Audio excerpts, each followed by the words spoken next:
Hey, ladies and gentlemen, Monk Leslie here. So let me start off with a question. Have you ever, I know we've all had this experience, but you have ever been in public and you're just like hanging out, like let's just say at a coffee shop or something and you're eating, and then you could just like feel someone staring at you from the back of you, like you're just sitting there and you can just feel like a vibration or sense of a warm sensation behind you, and then you just like know that someone's looking at you. So when you just look back at wherever that vibration's coming from, then you realize that, oh my god, it is someone staring at me. And when you look at that person, you could tell like they're just like piercing at you. Well, the reason why I'm asking about that is because that sense is actually you sensing someone else's vibration. So with you sitting at the coffee shop and just hanging out and then feeling that warm sensation, is you're actually feeling someone's vibration or observation staring at you. Because if you've been watching my channel, you know that, and based on the double split experiment, that they understand that the natural state of reality is a vibration, and it's a vibration when we're not observing it. So based on the double split experiment, our observation actually collapses the wave interference into the third dimension reality. So in essence, that tells us that the natural state of reality is a vibration. And simultaneously, the double split experiment tells you that whatever you observe is what you actually collapse in a holographic field. So in essence, if someone's staring at you, that means they're just scanning the holographic wave frequency, right? So it's all like a frequency, and when they're like scanning over it, it collapses. And when they come over you, they're collapsing your wave frequency and they're analyzing you, and you can kind of feel that. And the reason why I want to bring that to your attention is because I know we've all had this experience, and that's the experience that we can build on for this video. So that's why when we talk about the double split experiment, we're talking about vibrations. You always hear it in spiritual religions and esoteric religions like the Kabbalions and things, that everything is a vibration. And now we have science from the double split experiment that validates that. And also it doesn't only just validate that, but it also validates that, when we think of the kingdom of heaven is not an actual place. It's a vibration or a frequency that's within you. And that when you understand that, then you can really understand the human body a little bit better, and you'd understand that the human body is like a radio. So we're kind of like tuning into different frequencies, and based on the different frequencies, we can have different experiences. So when you're on the frequency of fear, you're going to be disconnected from the upper world. And so if you really pay attention to spiritual teachers, primarily like Jesus and things of that nature, and Buddha and things like that, they always focus on the frequency of love. And there is a reason because the frequency of love is actually the original state of creation. The world was created with the frequency of love. So therefore, when you're manifesting or you're praying or you're putting the vibration of the frequency of love, you're actually making sure your manifestation is in conjunction with the natural order of the cycle of life. So therefore, if you're manifesting with fear, like let's just say hypothetically religion, right? Because I was raised Catholic. So we were talked about sin. We were talked about fear and hell.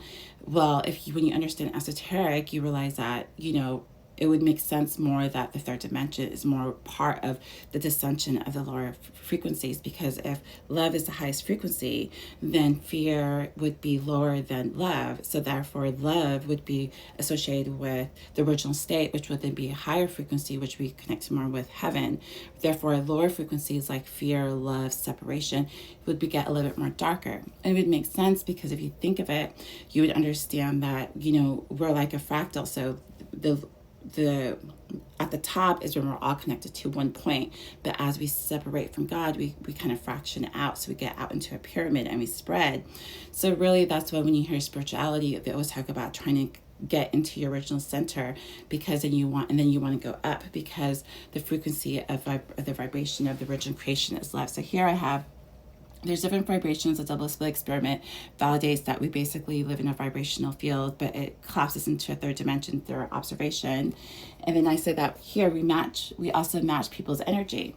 So why I want to talk about matching people's energy, because there's a lot of times when you would actually go into a room, and sometimes you will be around people, especially if your frequency is really, really high. When your frequencies gets really, really high, you get connected to more of oneness. So when you get to connection of more of oneness, you get in connection with love. And when you connection with love, you get a connection with compassion. So as you go higher, you can feel more in tune with everyone, because you're getting more in sync, like you're getting more connected. So therefore, unity and wholeness is connected to everyone being connected as one. Where separation, so stuff like racism, stereotypes, and not being connected with each other's religions and stuff like that, like separation, that's more going down. So it would make sense that to go up in one would be love, unison. So therefore, when you are more higher vibration, you will be more sensitive to other people's frequency. So from my experiences is, as you go higher in your frequency, if you go down to people who have lower frequency, you will start to match their frequency. So that way, sometimes if you go around people, you just feel like, oh, I don't feel right, my energy doesn't feel right.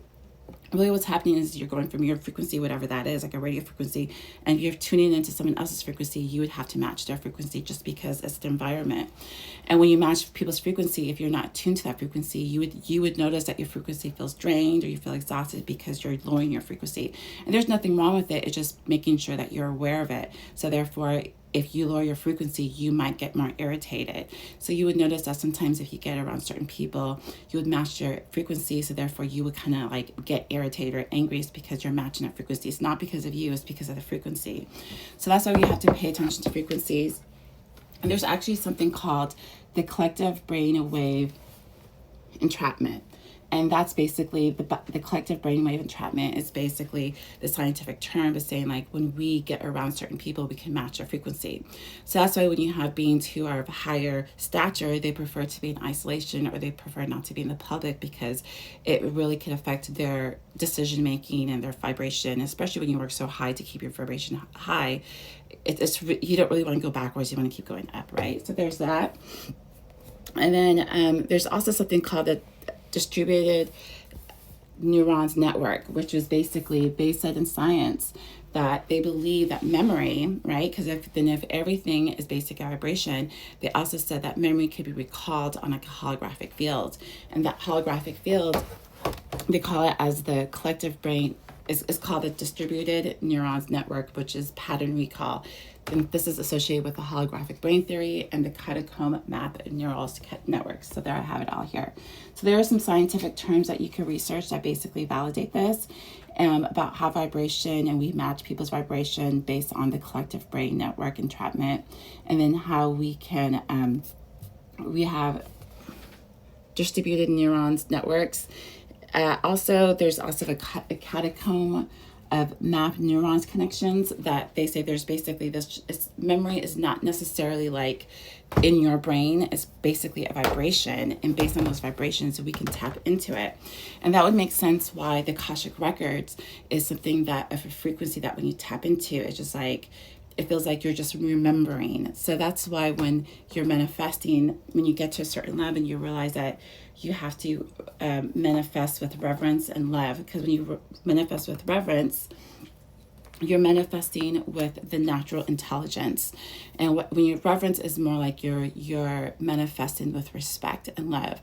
So in religion, they always say to fear God. Now, if you were to look at that as science or of our new understanding of metaphysics, if I was to pray with fear, that would keep me at a lower vibration, because fear is the emotion that you're praying with.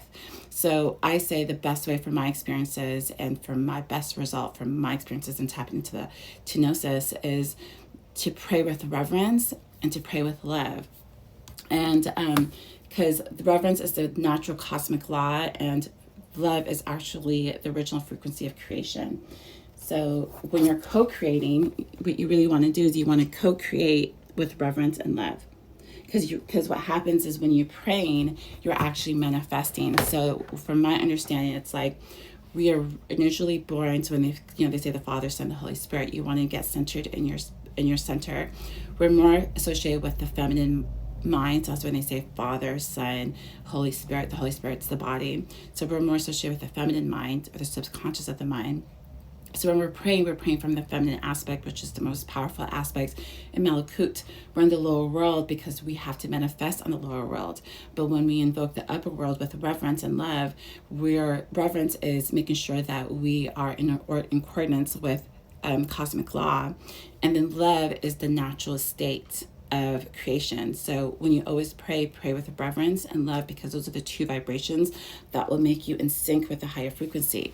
So if you were to manifest with, hypothetically, with fear, you're going to be manifesting on a lower frequency and therefore manifesting with fear. So from my experience, when you're accessing the upper world, we're more like the body, and we're accessing the higher self of the upper world. That's like the masculine mind, so the female subconscious mind body. With the masculine mind, yin and yang, you manifest the higher self, which then would be your logical masculine mind, which would be Horus, it would be the Christ consciousness. So therefore, when you are co-creating with the upper world, they do not work on fear. They work on love and reverence. So always open with cosmic, I always try to make sure that all my manifestations or prayers are in line with cosmic law and reverence and love, because that makes the manifestation works, and that's the frequency to unlock the upper world. And therefore, when you get to that upper world, you can access their wisdom or knowledge. And really, when you're doing all this, it feels more like you're remembering who you are, as opposed to like trying something new. It's just like you're remembering. So real quick, vibration. This is it. Vibrations. Double split experiment basically validates that we match people's energy when we get around them. We can sense their energy when they're drained, things of that nature. Collective brainwave entrapment is basically when we can sense people's energy. That's a scientific term. Another scientific term is the distributed neurons networks, which is the pattern recall, which we can deal with gnosis, and I also believe with the Akashic records, and the pattern recall is based on the vibration that you can tap into. There's also something called the holographic brain theory. The catacomb is the map of the neural connections. You can sense people's vibe in a room. You can match and manifest from vibe and people's emotions. Okay? And then reverence and love is from the higher law. It's the cosmic law and the original frequency of creation. The natural intelligence, you're co-creating and receiving, and you become a magnet force for change. So that's my quick video, and all this is really, I'm realizing it's really to help you remember who you are, because we're not just awakening, we're actually remembering. And that's my quick video. Hope you like it. Peace.